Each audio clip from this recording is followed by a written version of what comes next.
Hello, my loves. Today's going to be a quick video. I did add a vintage beauty to my collection, and I just wanted to unbox it and show you the details today.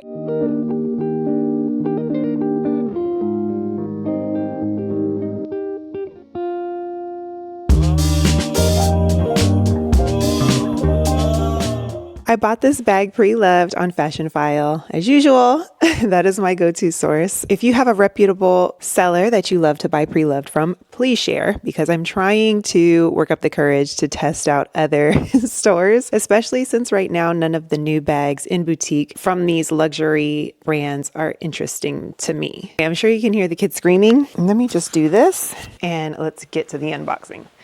I don't know why they like to scream so much. Even when they talk to each other, they just holler. This bag I actually had on my radar a couple years ago. They reissued it and I didn't like the new version as much as I did the old version. So I kept my eye on the old version, and I think because the reissue is now 2 years old, I believe, it made the pre-loved older ones even cheaper.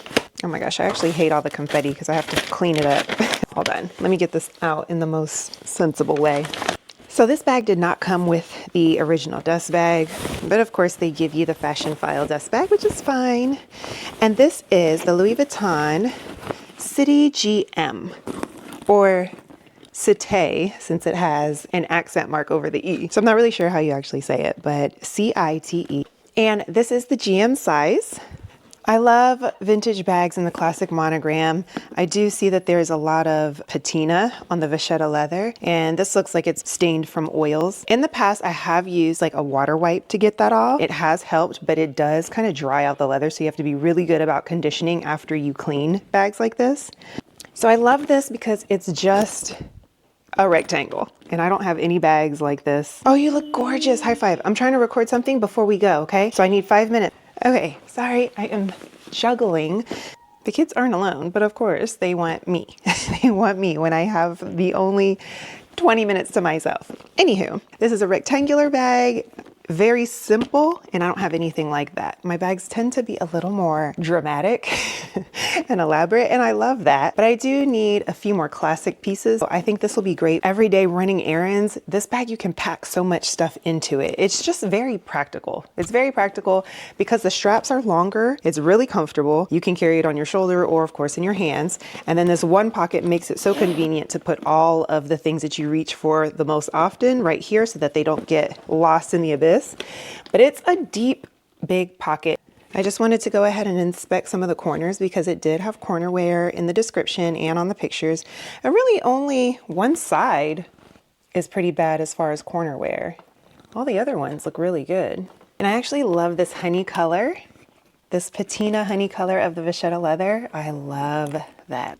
I actually prefer that over the really white new vachetta when I do get a new piece, which I rarely get the monogram, but there's other pieces that do have vachetta leather. When I do get the vachetta leather, I have no issues just going ahead and carrying it from, allowing it to be sun-kissed and change, or from the oils and stuff on my hands. I do prefer that it patina evenly. I will sometimes let it sit in the sun and get that nice uniform patina all over. Let's take a look. Ooh, right off the bat, and maybe I'll do a video on this because I see that the zipper has green on the sides. When that zipper rests, it gives that kind of corroded green color. To clean the zippers, I've used Barkeeper's Friend before to make the zipper look basically brand new.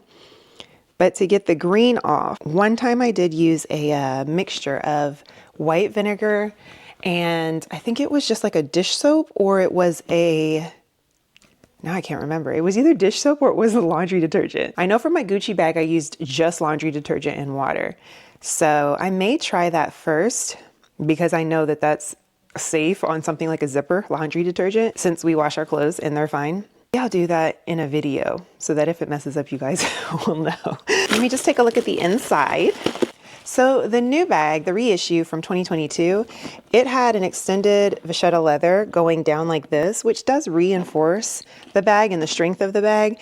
I just didn't really like the look of that too much. And then on the inside, it was no longer microfiber. But the old one is microfiber, and this is so easy to take care of, to clean. So this one's actually very clean. I see one spot in here, but I'm not worried about that at all. The D-ring is still perfectly intact. And I see that it's from '01 from the date code inside, 2001 from that date code right there. And all of the vachetta looks really nice. I don't know why a lot of these older vintage bags, people always have some kind of stain, like right there on the vachetta leather on the inside by the zipper.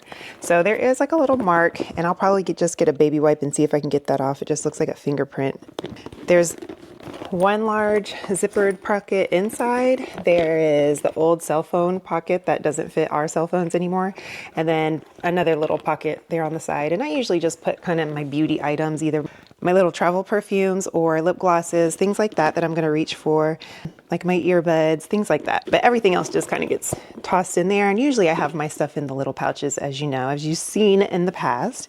This one is from 2001, making it definitely a vintage bag. And if you didn't see my previous video on my vintage bags, I will link it because I put together some outfits and things just to kind of show you how I dress when I do carry vintage bags, just so it doesn't date your overall look.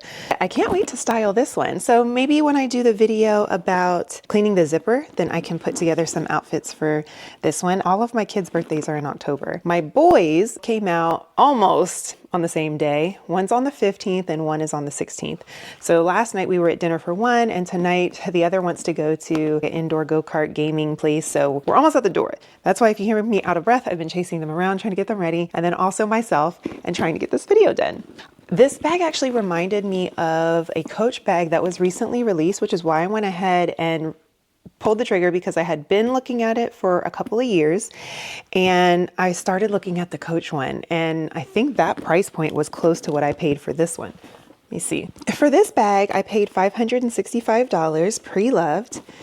The bag that it reminds me of is the Coach Alter Ego Satchel bag. And I think it's really, really cute. There's also a Chanel bag that was shaped just like both of these also.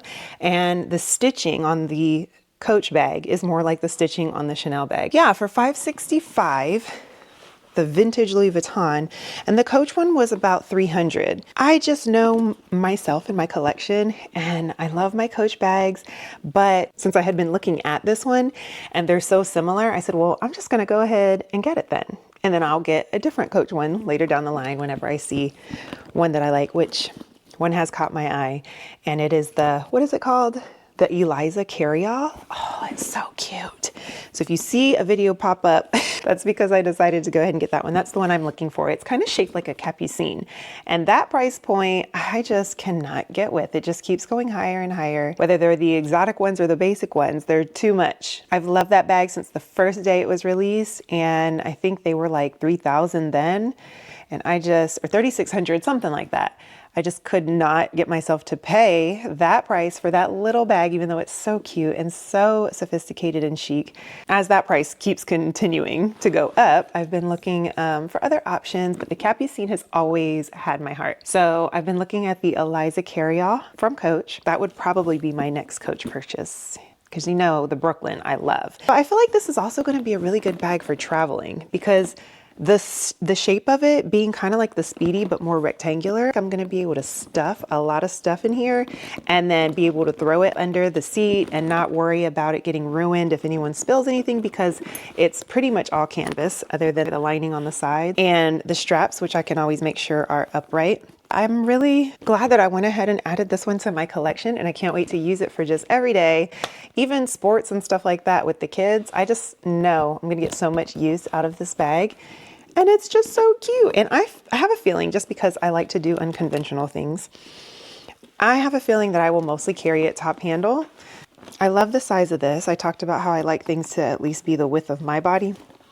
So the MM is gonna be smaller.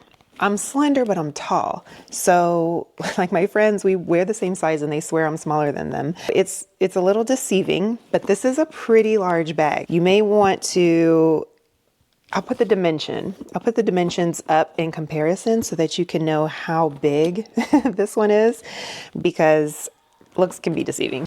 I just think that a lot of people would probably prefer them instead of the GM. For my size and my height, I do tend to go for the larger bags. And also keep in mind what you want to do with it, because if you want to travel with this bag, then you probably do want to get the GM so that you can have more space. It's definitely smaller than most personal carry-ons. If you're a light traveler like I am, it'll still work. So anyway, if you are interested in how it fits, and just show that really quick and then I'll get out of your hair, but this is on my shoulder. As long as I can push bags to the back, then I'm good, because then I know if I'm shopping or doing things with the kids, I can function without it falling to the front.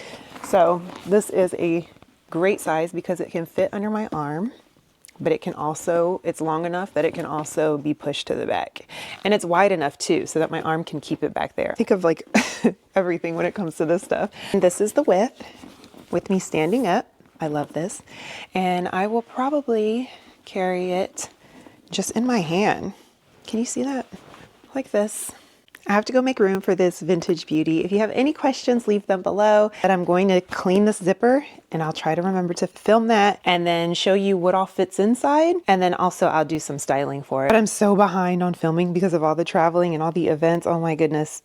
So I'm trying to catch up. I may have some other videos that I've actually filmed pieces to and just haven't edited. I may have those come out first. Just keep in mind, it's coming. All right, my beauties, I will see you in the next video. Thanks for your time. I love you. Bye.